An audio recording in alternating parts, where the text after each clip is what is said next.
World Vision, a Christian faith-based not-for-profit international organization, has launched a global initiative targeted at eradicating hunger and malnutrition program dubbed Enough to End Hunger and Malnutrition. While this initiative seeks to tackle the root causes of hunger and malnutrition, which include unequal food system, conflict and climate change, with a call to action for immediate and long-term solutions, most especially amongst the vulnerable population. There are more details in this report.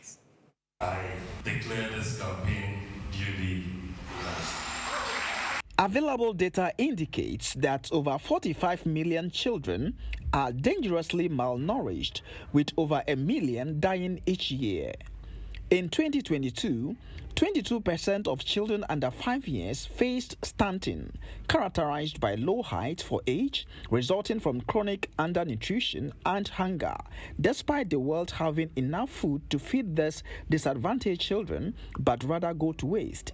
Against this backdrop, Enough is launched to tackle the menace head-on. The Enough campaign is here today to be launched to say that it's enough in this world to provide every child with life of plenty, joy, and hope.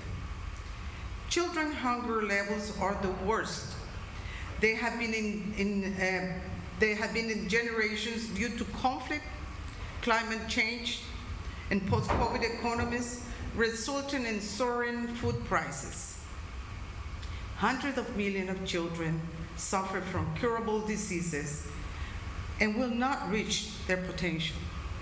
In her remarks, the chairperson for the launch, Professor Ivy Drafo Amenya, bemoaned how resources are invested in formulating pro-poor policies but are not properly implemented.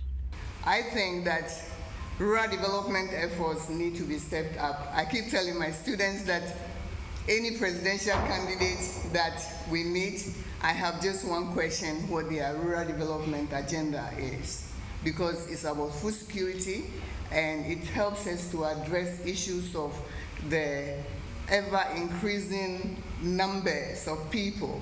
And if we add Ghana adds about 800 and something thousand human beings annually, and those are all young people, and we need to have the capacity to be able to feed the people. If we are not able, any nation that is not able to feed its own people is not ready to develop.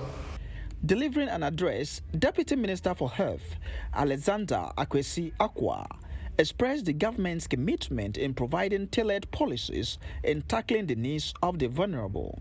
A sizable amount of money was released to some of the caterers, and so most of them who are the issues have gone back cooking for the school children. But you see, the reality is that government is committed to ensure that our children have enough to eat before they go to school.